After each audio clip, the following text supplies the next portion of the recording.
Okay, so you know we can dance, right? Because you've seen us dance, but now we want to know if you can dance.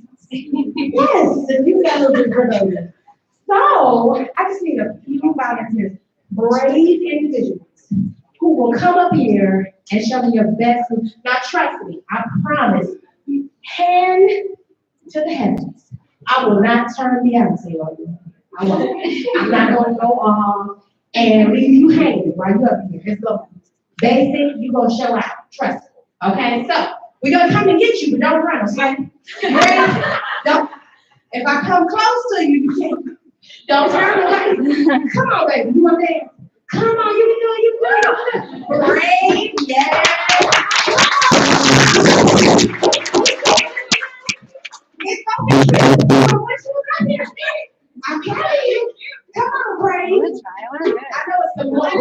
Let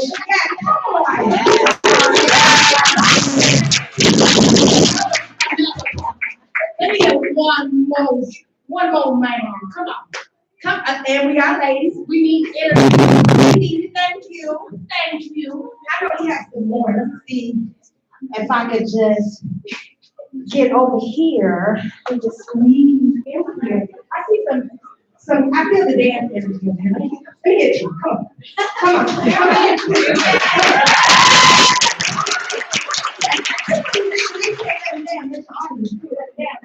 All right, so come on. I know we got a couple more folks in here that really want to dance, right?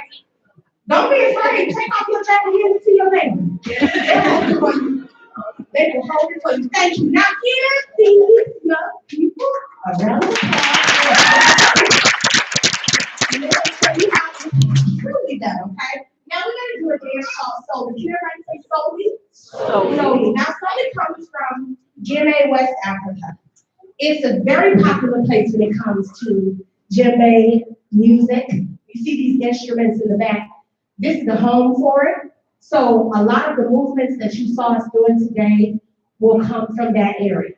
And we love the dance solo because it's for both men and women. So everybody gets to show off their moves and it's dance. So don't feel any kind of way if you're like, what you about to do? I don't want to do that.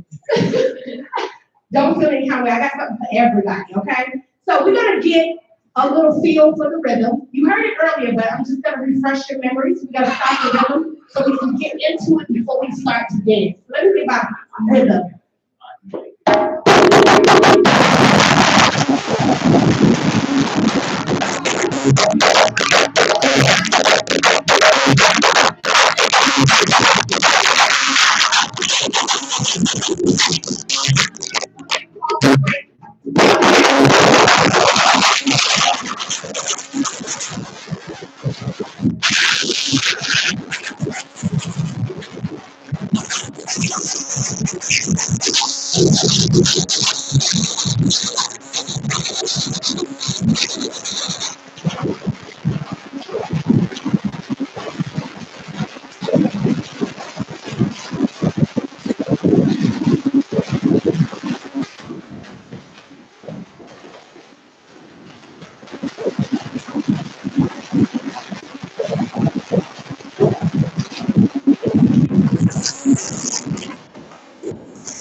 Then we got three.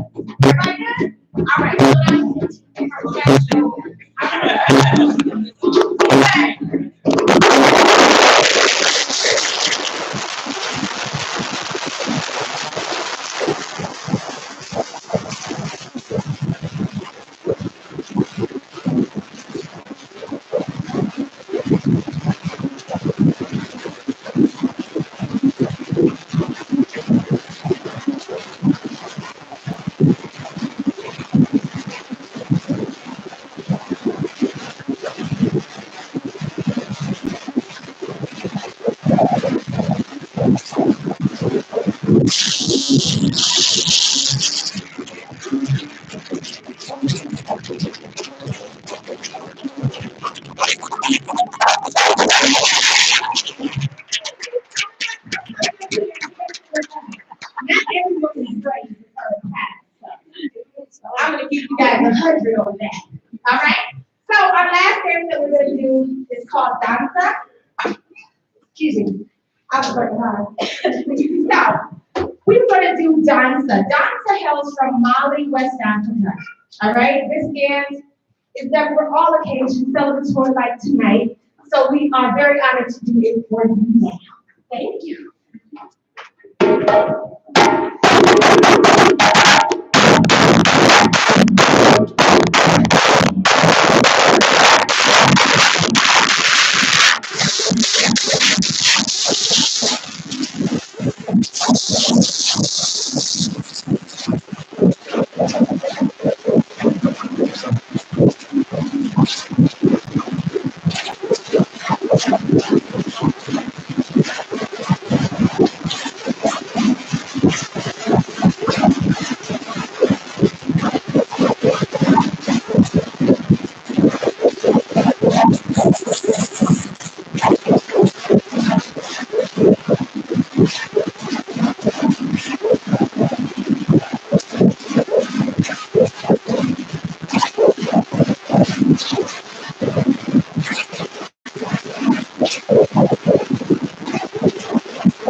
All right, thank you all very much for joining us in this experience.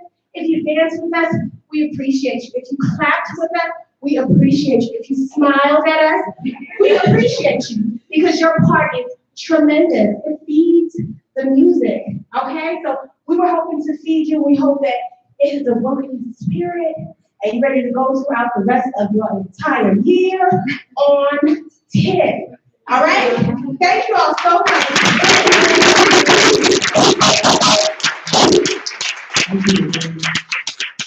Thank you.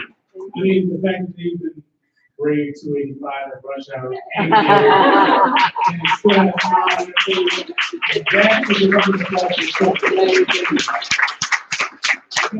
So up next, we're going to have our Native American showcase, beginning with Warren McLeod, representing Colin Shawnee cultures. So, without further ado,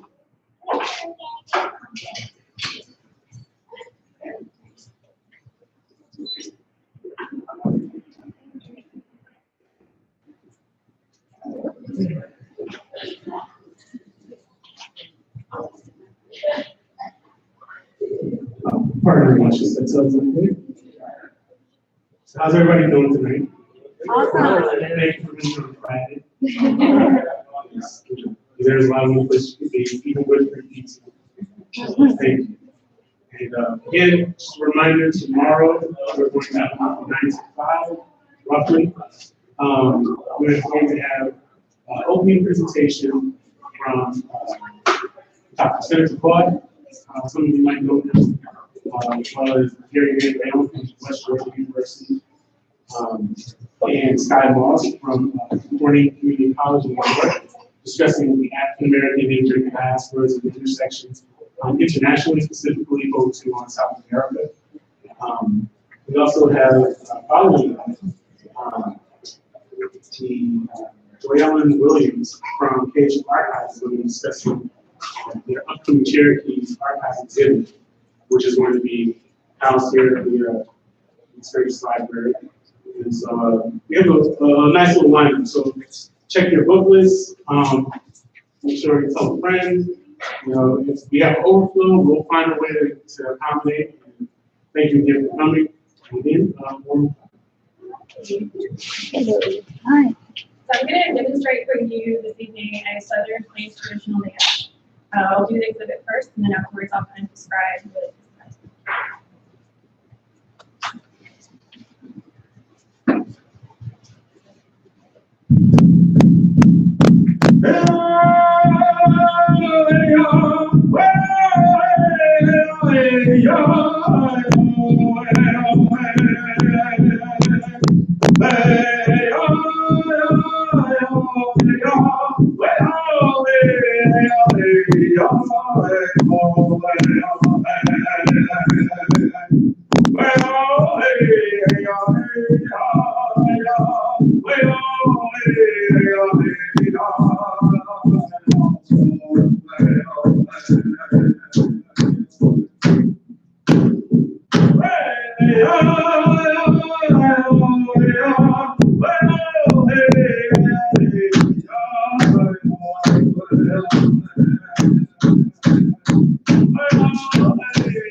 So again, my name is Lauren McLeod.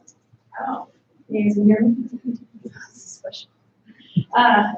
It's been a pleasure to dance for you. I always get a little chuckle inside when someone invites me to do an exhibition because generally speaking, I have a lot of space to cover. And so this is very small, so in my head, I'm sort of thinking, like, here we go, a little spiral, a little spiral, a little spiral, fringe, 100 feet back at it, you know? So, the traditional dance is an old dance. Typically, women didn't enter the arena. It was more like a male thing. And then as the powwow progressed south, it became more of a social gathering. The women became into the arena. And so when I started on the side, that's something that you see, excuse me, I came to like a northern traditional dancer, and they sort of stand in place and they scrub. They don't really move much. So that's where I started. And then I enter into the arena and I make a small spiral.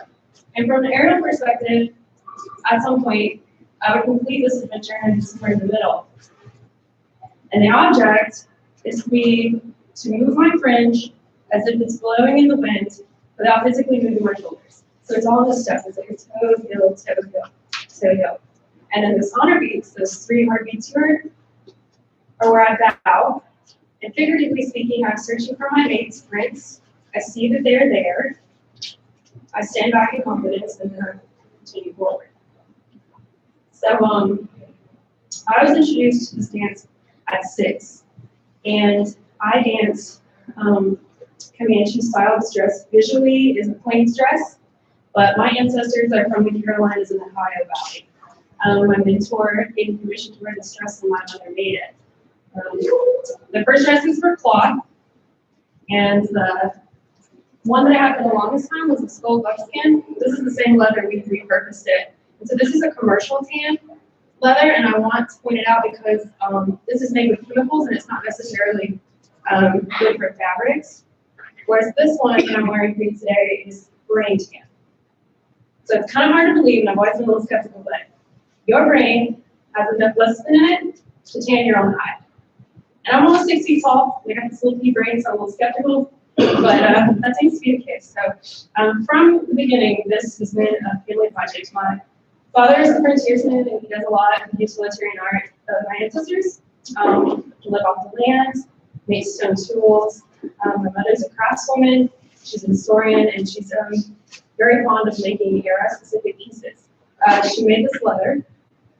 So I got engaged. I didn't get married, but I wanted a white dress. So this is where this came from. And so my mom, at 50 years of age, with COPD, helped me, and it's like such an honor. She's such a beautiful mother and elder, so like remarkable, such a project. But this dress is called a 3 skin. So it has a piece here in the front, a piece here in the back, and a long piece over the shoulders. And again, I'm a tall woman, so it's very close by in leather that was long enough to cover me. And this is all buckskin. My father killed 6 hides. Again, the 3 in the dress, and then in the fringe here, and then boots make up the other 3. So the embellishments are plain for the most part. Northern women have just really intricate beadwork, but just to point out some key pieces, I have this breastplate, and typically on a southern dancer, they're really short, and this would accommodate for horseback riding, whereas a northern woman's dress, her breastplate is then come all the way to the floor. And then I have some very simplistic beadwork here, some geometric patterns, and it's in colors that are very typical for Comanche. So it's just very geometric. Let's see what other embellishments. These are mezcal beans. These are native to the southwestern United States and Mexico. They were used very commonly by the tribes in the area for divination. They're hallucinogenic. They were later abandoned for the potato cactus. I do not recommend eating these, but I should put that disclaimer out there. Along the sleeves here, I have these 19th century 2-hole mother of pearl buttons. These are collected by my great grandmother and sewed onto my sleeves. Now, I want to point this out because this is something that would elevate me in status. So, as I mentioned before, this is a period piece. This is something that you would probably see on a woman in the mid-1800s. And so, here is myself again. And this is another Comanche style, and so it has certain characteristics that would denote me as Comanche. But she's wearing red trade wool. And so, at that time, she would be considered of a higher socioeconomic status because her family had the luxuries to trade such an item as wool.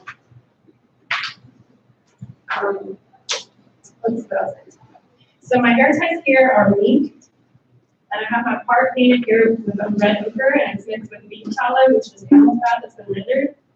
My family uses the entire animal. The meat goes to the freezer, the bones to the tools, sinew, or excuse me, the tendons become sinew, the bladders become bags, the brain goes into the process, and all of it is used. And the other pieces that I have with me, are, let me back up. Okay, so the most distinctive Comanche piece that I have on me are my boots. So this is actually a little risque, so bear with me here. But typically, it's a boot. It has a hard bottom and a soft top. And the bottom's going to be very plain, and you're going to have some simple embellishments at the top, which are contours here and some geometric patterns.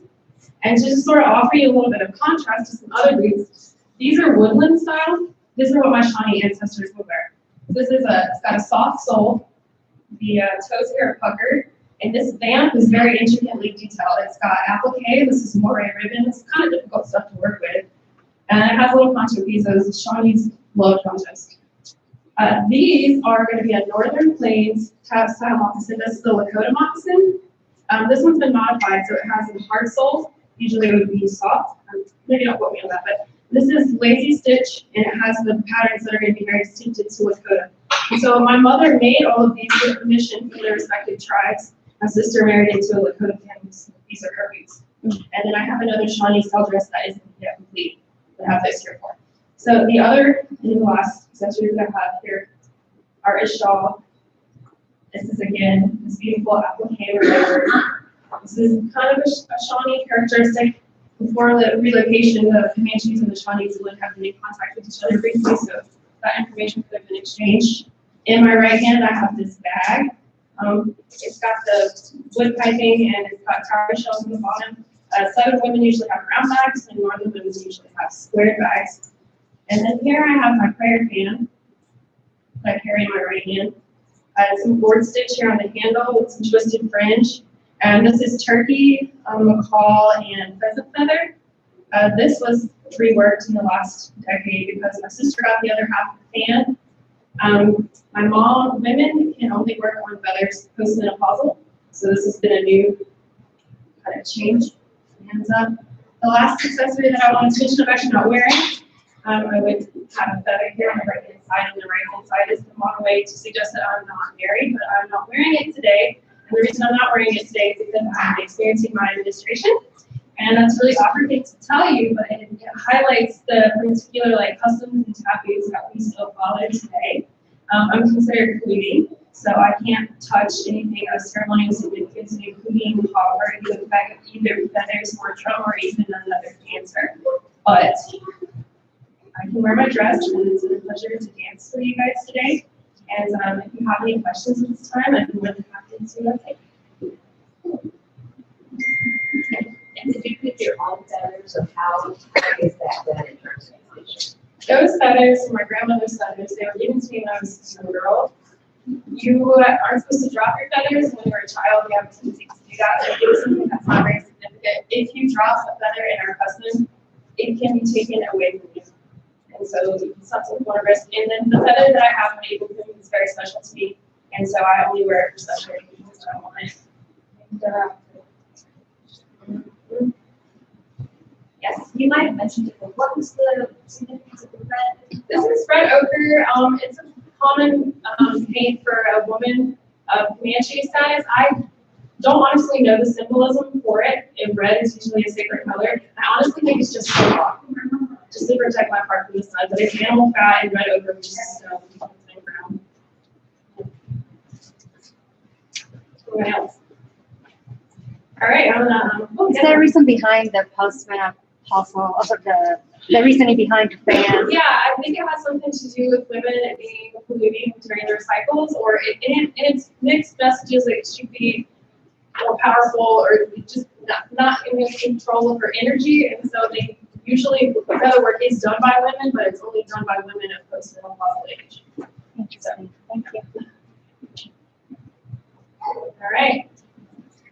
Ask questions.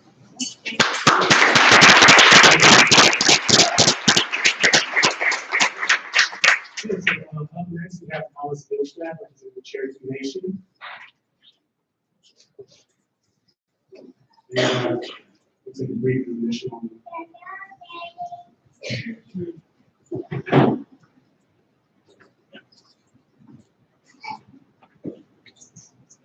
Thank you, everyone, for coming out and sharing with us.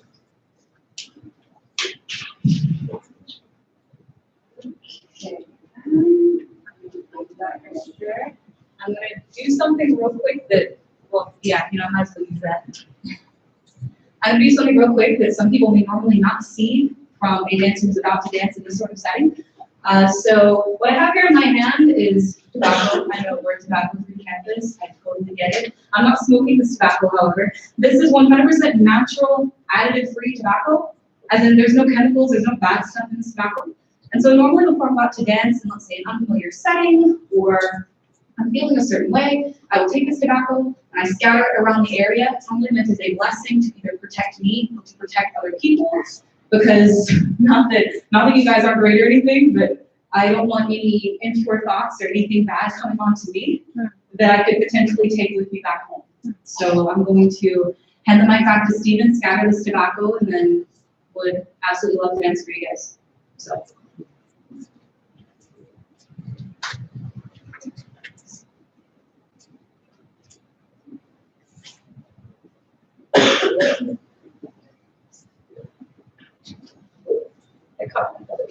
Whenever it catches on your feather like that, it's actually called clotheslining. You know that moment whenever you accidentally run into something and it kind of throws you back and you're like, whoa, what was that? Yeah, so a lot of us tend to do that. This feather on the top of my head is very, very tall.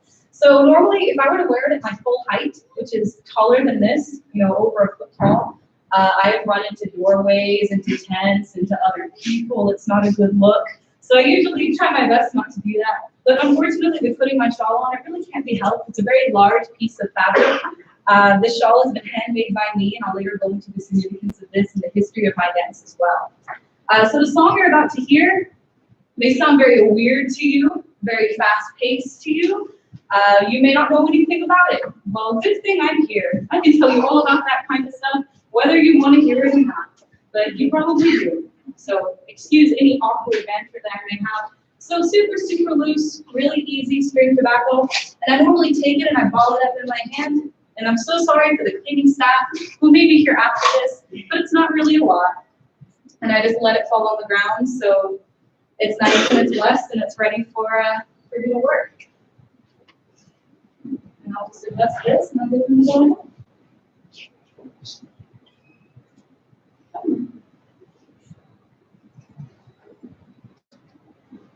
Yeah. Go for it.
One more time.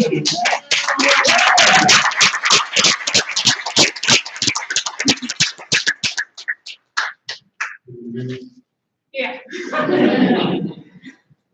Oh yeah. This belt is tight. For sure. I should loosen it. Ignore me being out of breath. All right. So I've been dancing since age 4. It was 2 months before I turned 5. And this doesn't really get any easier. And as you age and you get older, it can sometimes be much more difficult to dance. I'm lucky that I'm 21 years old, blessed, especially in the snow. And everything that I did out here in this arena on a dance floor has a significance to me. Everything that I wear has a significance to me. And it's very, very, oh God, it's very, very important that I tell you all of this to potentially knock out some misinterpretations that people have gotten about Native Americans or Native communities, or how we dance in general, as I untighten my belt. So, the dance I just did is called the Old Style Fancy Shawl Dance. Fancy Shawl, the dance style itself, is the newest dance on the powwow circuit, and it started in the early 1900s. So, the oldest styles of men's and women's dance are going to be men and women's traditional. So, for example, what Lauren's dance just now is going to say women's traditional dance, women's traditional buckskin, which is the oldest form of female dance. So, women's traditional, they kind of, I wouldn't really say get fed up. They're like, oh, so we want to do something a little bit different. We want to dance a little differently. So starting in the early 1900s, they took that buckskin that they had and the shawl over their arm that Lauren used earlier, and they started to dance with it. And they changed it a little bit. They said, we want to be a little bit more free. Because that dress, that buckskin dress is heavy. I've danced with Southern buckskin. It is not easy. It's very, very difficult. And I did not have brain tan. I did not have a brain tan dress, unfortunately. It was chemically tan, and there was a big difference. So they started combining their buckskin dress with cloth, where they shortened the dresses, they made the sleeves longer, they removed the fringe, things like that, to distinguish them and free themselves in a way. And so they took, let me see, oh yeah, got it right here. So this right here is just an old silk scarf. It's not old, I mean, it's pretty new. So this here, they would take this in their hand, normally in their right hand usually, and they would dance with it as if they had a shawl on their arm. And eventually they abandoned this practice because they wanted to do something a little bit different.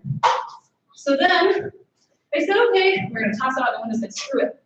So starting in probably the 1940s, 1950s, they put this shawl over their shoulders. The shawl I'm wearing here is made by me. Most of everything you see wearing on that's worn on my body right now is made by myself. If not, it's made by someone who is Native American or someone from that community. And so they put the shawl over their shoulders and they said, we're going to add a spin to it because it's harder and it looks cooler. So that's exactly what they did. And most dancers these days do not dance old style anymore, usually because it seems antiquated. They don't want to. Or they may not like the freedom that current day contemporary fancy shawl gives them. Contemporary fancy shawl today is one of the most competitive forms of powwow dancing. The reason why is that it's beautiful and it looks a lot more graceful because you spin. There's a lot of spinning involved, in some cases footwork involved. People can debate on that however they want.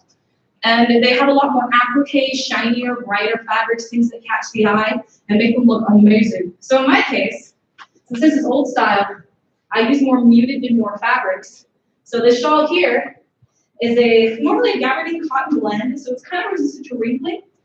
You don't want any wrinkles in your shawls or anything because then it takes forever to iron them out. The fringe is just a dark red. The dress I'm wearing here, this green dress, it's brand new. I made it just in December. It's wonderful. And so it's just a cotton with the ribbon work here on the sleeves and on the bottom of the dress. It's very simply made. There's fringe at the bottom to lengthen the dress. We have a thing in the powwow community with modesty.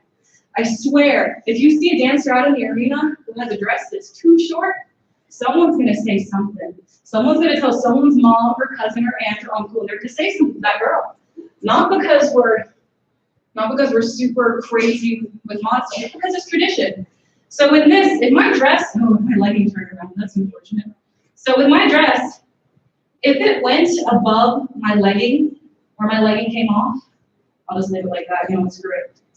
If it came above that, then I would be deep in a way immodest, even though it's going to be such a weird question. You can take my shawl away because it's really, really hot. Thank you. If you can touch, it's fine. So yeah, as you can see, my leggings can get turned around because of the force of what I'm doing. I normally pin them in place, but I did not do that today because I was busy and in a hurry. So I'm just going to turn these back around and make myself feel better. That's as good as I'm going to get. That's okay. So the modesty thing, yeah, we have, if it's above your leggings or if you see knees, normally that's an issue. With guys, they have similar kinds of modesty. Unfortunately, I'm a man, so I don't really know too much about that realm of life. So, for example, these furs here these are real. These are otter furs. It was originally an otter pelt. So down here, you'll see the feet, you see the tail, and it's stitched up from the inside because it was originally be a lot wider and it would come up and snap you in the face. It really, really hurts. So they're tied together here, so it stops yourself from doing that. The oldest thing on my body, the most precious thing on my body, besides this thing here in the middle of my head, my center, is the belt that I'm wearing. So you'll see with a fancy dancer, a fancy shawl dancer, contemporary or old style, and even super old style, they tie their belts in the front, like I did. It's kind of loose now. But they tie their belts in the front, so if you turn around, excuse me, you can see all the beadwork on the back. Let me see what else. Yeah, this dress, look, this belt was made by my grandfather. I'm 21. He made it a little over 22 years ago. Unfortunately, he's passed away now. He was a fluent Cherokee speaker, reader, writer, and historian. So the Cherokee language is endangered. There are only about 3,500 fluent speakers still left in the United States. Keep in mind that Native Americans had a huge population before colonization, and even they had a pretty decent population until 1700s. We were decimated by disease, smallpox, got everything that you can get a vaccination for today, we got, and we died. So we ended up losing some of our traditions, like the language we speak. So I speak conversational Cherokee because it's really, really hard. Who would I talk to? No one, except for my grandfather, of course, but he's dead. So if I were to introduce myself to you, the language sounds very, very strange. Some native languages have been lost completely. They're extinct. However, Cherokee still maintained itself pretty well, at least when I'm dead yet. So there were originally 3 dialects: lower, middle, and overhill. So the lower dialect was active in Georgia, northern Georgia, until about the mid-1800s, and then it died. We have middle. The middle dialect was normally spoken in North Carolina by the Eastern Band of Cherokee Youth, the EBCI. And then we have the overhill dialect, which is spoken mostly in Oklahoma. You guys ever heard of Tahlequah, Oklahoma? That's a Cherokee word. Tahlequah normally means 2 becoming 1. So I don't really, unfortunately, know the exact history of Tahlequah itself as a city, but it's very important that we all know our history about these cities and about these words. So a lot of Cherokee words in Georgia. You guys ever heard of Dahlonega, Georgia? That comes from the Cherokee word Dahlonega, or Dahlonega. Dahlonega means yellow. So they found gold in Dahlonega. Really bad stuff happened after that. So they named it Dahlonega, Georgia. It was a little bit easier for English speakers to understand. Tallulah, you guys know the word Tallulah, like Tallulah Falls? That's also a Cherokee word. It only means rumbling waters. Things like that. Really great for all the Tallulahs that we know these days. So for me, speaking conversationally and things like that to preserve our language tends to be a bit of a big deal. So if I say hello, you guys are totally welcome to repeat this because you might as well, you need to learn something while you're here. So if I say hello, I can say it one of 3 ways. You guys know how in Spanish, if you say something proper, it normally is completely different. So if I say hello in Cherokee, I'm saying it formally to an adult or something like that, I say osio. So you guys heard that before. New Girl mentioned in like the first season, yeah? Jeff said it. So it's normally osio. Or if you want to be a little less formal, you can say seal. Just take the O out. Or if you're in the North Carolina area, you say shield. It's just a little bit different. I use this language in a great many ways. I use it to avoid telemarketers. So people who call my house, my grandfather used to pick up the phone and random words in Cherokee all the time, and they would hang up. I had one guy ask him if he was speaking Spanish. It's great. I don't know why, but that was awesome because it sounds a little bit like this. Osio, tohepo, galobushidexno, alasakodoa, hanflantanaki, yeah. Cartersville, Kennesaw, Diego. So I just said hi. So my name is Alice. I asked what your name is, and I said I asked where you come from. Where do you originate from? Where are you born? Cartersville is originally my hometown, or Kennesaw, at least these days. Diego. That's where I live. That's where I'm from now. Let me see what else. Yeah. So I'm so sorry for making this so casual. I really hope you guys don't mind this at all. We'll go into real quick just to say everything that I'm wearing right now, like I said, has significance to the dancer. So these designs here that are on my beadwork are not Cherokee designs. They're not. They're based on the belt design that's around my waist. Some people will be like, well, why did you do that? Well, it was for an honoring thing to honor my grandfather. I also have a traditional tattoo on the inside of my right wrist. No, it does not say a curse word. I've had people ask. It literally reads grandfather, maternal grandfather. You call him ududu, which is the word it is up here. Yeah. So yeah, notice I ududu. Yeah, that's how it's spelled in English, and I just touched something that I shouldn't have. That's great. Anyway, so the most, for example, the designs are here on my mocks, on my leggings, everywhere. The colors here are significant to me also. Traditional Cherokee colors, usually for siblings, we braid it. So the firstborn sibling, traditionally in Cherokee, wears red. Secondborn sibling wears blue. Thirdborn sibling wears green. Fourthborn sibling wears yellow, and then after that, they really don't care anymore. So I had people ask me, "Oh, that's a red dress. You're wearing red. Are you firstborn?" No, I am the last born of three. I have two older brothers who are also tribal members, and I was telling the professor of mine earlier, we were raised completely different, two completely different cultures. My brothers are mostly Americanized, mostly English. I'm not. Let me see, what else? Yeah, so with the colors, I have blue dresses, green dresses, and red dresses. Doesn't really matter, I change them. I make them all myself, of course. And everything here, especially this, I will explain real quick, this, as it was messed up a little bit, unfortunately, by the forward clotheslining incident, I'll iron it out later. It's called a center. So you'll see some dancers with this kind of feather. I'm holding it very, very tightly for a very specific reason. So this feather here is a golden eagle feather. In the United States, it is a federal offense to be caught with any eagle parts if you are not Native American. So if you're in the car, see an eagle on the side of the road, I did this with a buzzer once. Put in the back of your car, and you just keep driving, and somebody pulls you over, and they catch you with those, you will be arrested. You can be sentenced from 5 to 10 years in prison because they won't believe you killed that animal. It is a federal offense. It is illegal. So in this case, I carry a tribal card or something in my car to say, hey, I'm allowed to have this. And I'm very, very careful with it. If this were to fall on the ground, my feather could be taken away from you. Just like Lauren said, if someone at a powwow, their feather drops or falls, it's normally made into a big deal. Cameras are shut off. No one is allowed to record. And they normally get a vet of some kind, a war vet, a combat veteran, to say a blessing over that feather of some kind, pick it up very carefully, or cover it with a cloth usually, and then take it away, and or sometimes return it to the dancer, but that's not always the case.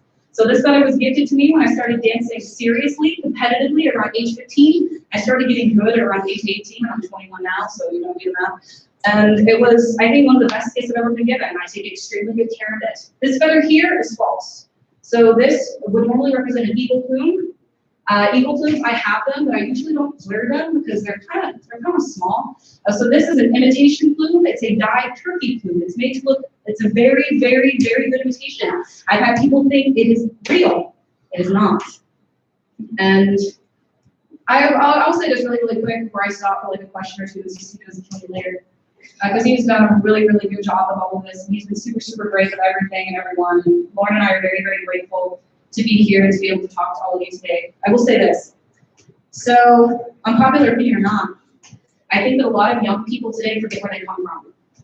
Where you have your ancestors, you have people who fought tooth, nail, grit, all this amazing, wonderful stuff. Doesn't matter if they immigrated from somewhere else. Doesn't matter if they're from England, Wales, South America, Japan, it doesn't matter. I think a lot of people today, either with, I don't know, social media or whatever, they're living their best life and that's fine. But remember where you came from. Remember your parents. I love my parents. Remember your families. I get a little bit emotional talking about this topic. Remember your families and your friends. So I know my family tree backwards and forwards. When somebody old dies, they're saying a library burns down, all that knowledge disappears. So I think that a lot of people today, you just take a good look at where they came from, their ancestors, the people that they fought for, maybe not knowing their progeny, their descendants would exist. Maybe they didn't know that they would be here in America or in other countries, or trying to be like us today, as Lauren and I, other people that we know, trying to preserve our culture and keep it alive because we're dying. Some of you may not be dying, or maybe we are, but it's totally different. Maybe we're culturally dying. And I think it's very important to take a look back behind us and learn lessons from people in history, know what to do, what not to do. Remember your great-great-great-great-grandmother with the crazy name that nobody really cared about. Remember the great-grandmothers like mine who got married at 15 and sold popcorn at a movie theater for 10 cents. Remember my grandfather who had to lie in the civil rights era and say he was Italian because he could get beaten to death. And having to hide yourself and hide your culture and hide who you love, I think is a crime. So I hope that you take something from Lauren and I, being up here today, and I really hope you take something home with you. I really, really hope you enjoyed us doing this. I love doing this. I love being a student here. I think it's awesome. But as I'm walking around campus, no one knows this person. And I feel like if they did, they wouldn't understand. So right now I'm open to maybe taking one, I'm so sorry for that. I apologize. If anybody has any quick questions, I'd be welcome to take those. Hands up. Am I on? Lauren and I sisters. Although we are beautiful, we are wonderful. I know we are not sisters. We can say normally in Native communities, you have people who are like, that's my uncle, that's my aunt, that's my cousin, or whatever. Normally we're not blood related. We're culturally related. We get to know that person super well. So we'll say that's my brother, that's my sister, things like that, and we mean those bonds. They normally last for a lifetime. So no, Lauren and I unfortunately are not sisters. I would love to have tons of nieces and nephews of my own. We work from 2 different tribes, but we tend to share most of the same values, for sure. Did you have a question? You raised your hand. What's that? Does Native American have child? Do Native Americans have children? Oh yeah. Okay. So on most reservations in the United States, reservations are kind of small these days, unfortunately, because the government kind of screws people over sometimes. So we have reservation schools where, for example, in North Carolina and in Oklahoma, we have language immersion schools where starting from whenever they're younger than most kids here, like talking preschool age, they start learning their language. So if I were raised in a reservation school, I'd probably be a lot more fluent. I only learned it from my grandfather, or there are great programs online where you can learn native languages, even if you're not native. If you're just really, really interested, go ahead. Like, it's super awesome, really, really great, and people are extremely open to teaching others about our culture, so long as they're not misusing it or misrepresenting it. Anything else? Or keep in mind also, you're allowed to ask a question after this too. Oh, okay. So I grew up in a Cherokee household. I had a saying growing up, but I was raised in 2 worlds, a red world and a white one.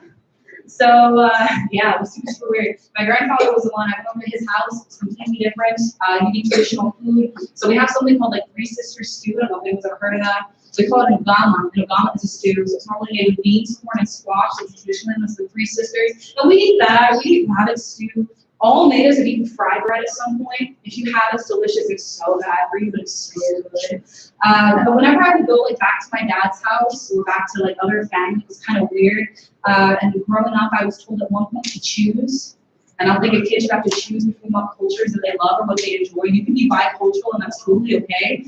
So I made the decision to keep dancing and keep being a student and trying to educate the general public about Native culture without ever misrepresenting any other tribe. I like to represent the Southeastern tribes well. And I think I do a pretty good job of that at this point, especially with trying to educate about learning the language and also cultural appropriation and things like that. I think more people should be very, very aware of that today.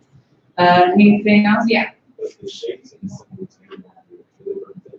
Okay, so the symbols here and everything here on my beadwork, all this beadwork and everything I wear is handmade. So these weird little flowers here, I like to say they represent roses. I've had some people say, what was it? What was that famous? Tulips, there we go. So some people say they represent tulips. My grandfather happened to love roses, so we picked out that design. So you'll see a lot of little roses and things right here on my headband or here on my choker. We'll either call it a choker, sometimes, what do we call it? Crap, I don't remember what's that. Yeah, so, but these other else here, so this one is the 4 directions, but traditionally in Cherokee culture, there are not 4 directions, there are 7. So Cherokee culture 7 is a big number. So there are 7 clans, 7 colors, and 7 directions, and 7 of lots of other things that not a lot of people care about. It's really okay. So the 7 directions are north, south, east, west, everything above you, like the sky, everything below you, the earth, and it all turns back around on you. Because you're the only one leading yourself in this way. So you are the ultimate direction. So I like to say, oh, find a direction in your life that's going to keep walking. Because this is exactly what I have to do. This here is also meant to represent a medicine wheel. So I'm currently wearing one on top of my head. It's right here. It's a quilt medicine wheel. It's held down with some bobby pins. It's finely made. I didn't make it. A good friend of mine, Anthony, made it also. And it tends to represent those 4 directions and all coming back around in a big circle. And some people wear medicine wheels for actual medicinal reasons. They want to be healed. For example, I carry not only a medicine wheel, but I also have a buzzard feather hanging in my car. And also, remember some people hang fuzzy dice? I hang a buzzard feather there. Traditionally in Cherokee homes, the buzzard was used to ward off disease and infection. They normally put it over their doorway. That's why that one time when I was maybe 16, I picked up a buzzard carcass off the side of the road and put it in the back of my car. That was a bad idea. I couldn't get the smell out for days. And so, but we took the feathers, because it was feathers to go to waste. And that's what eventually ended up hanging in my car. So I use that to help ward away disease, infection, accidents, things like that. It's a traditional thing. Because some people say that it totally doesn't work, it's just a placebo thing or whatever. I'm like, well, it's cultural. I can't really explain completely why we do it, but I do it because it's me. Yes, Professor? I just wanted to say how amazed and impressed I am by both you and Maura. You have this, depth of connection to your culture. And you can see it in your movement, and you can feel it in the way you talk about your families. And I just want to say it's just very beautiful. So thank you so much to both of you. I really appreciate that. I'm sure Lord appreciates that also. We try to do our best to really grow up in tribal ways and really learn everything that we do because we think it's important to pass it on to our kids and our children, things like that. My grandfather was a dancer. My mother and my aunt did not dance. My mother speaks very little Cherokee, which is a pity. I think it's a beautiful, wonderful language. There are 84, sometimes there's 84 symbols, like an alphabet almost in Cherokee. It's an extremely difficult language to learn, but I think it's absolutely fabulous. Make me to mess up telemarketers and throw them off their game for sure. We try to embody everything that we are and what we do. So, for example, I'm walking around campus and I'm just in a normal. I tend to wear gym clothes a lot because I'm lazy. So I wear gym clothes when you go into the gym and no one will suspect anything because I don't really wear anything that outwardly says, "Hey, I'm Native American." That's great. I normally don't do that. But whenever I dress like this, my attitude completely changes because we like to represent ourselves well and represent who we are. I think that's an extremely important thing to do. We never want to bring shame or dishonor on anyone. It's just awesome. Anything else? Maybe yes, ma'am. Go to yeah, Documentation.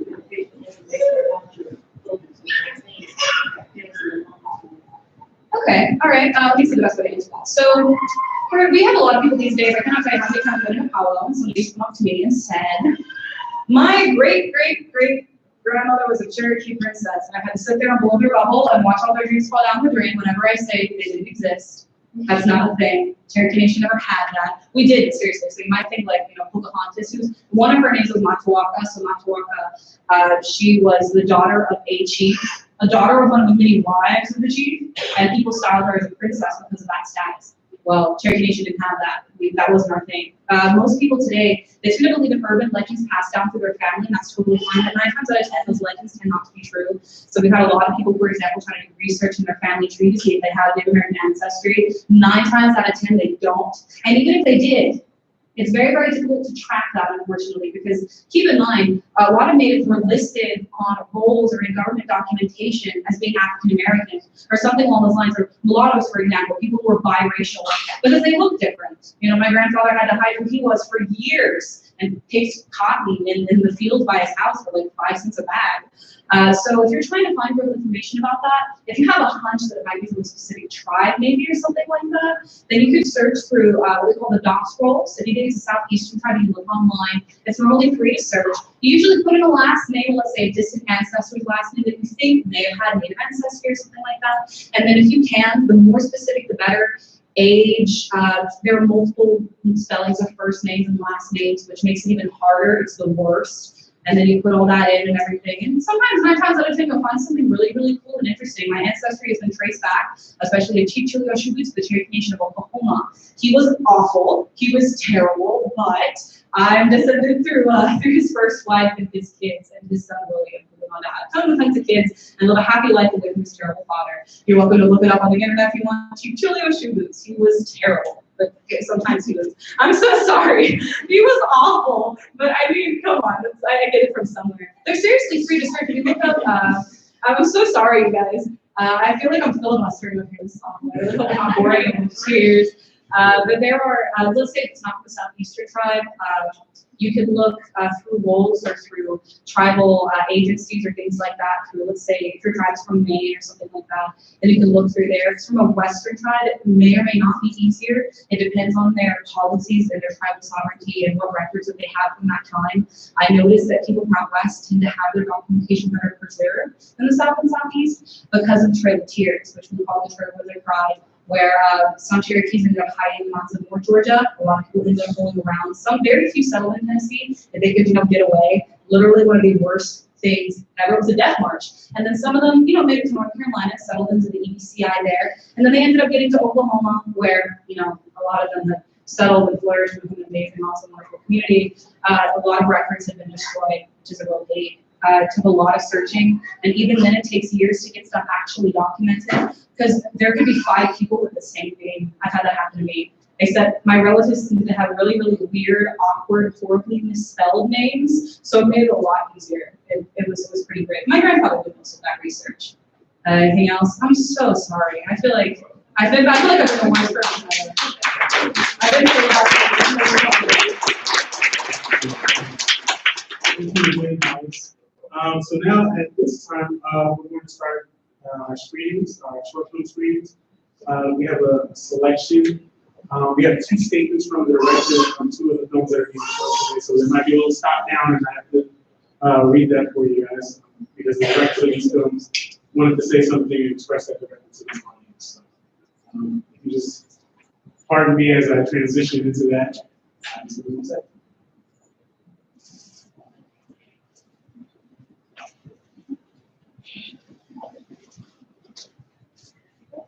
Also, we have plenty of pizza left. Please help yourselves, because somebody is sick.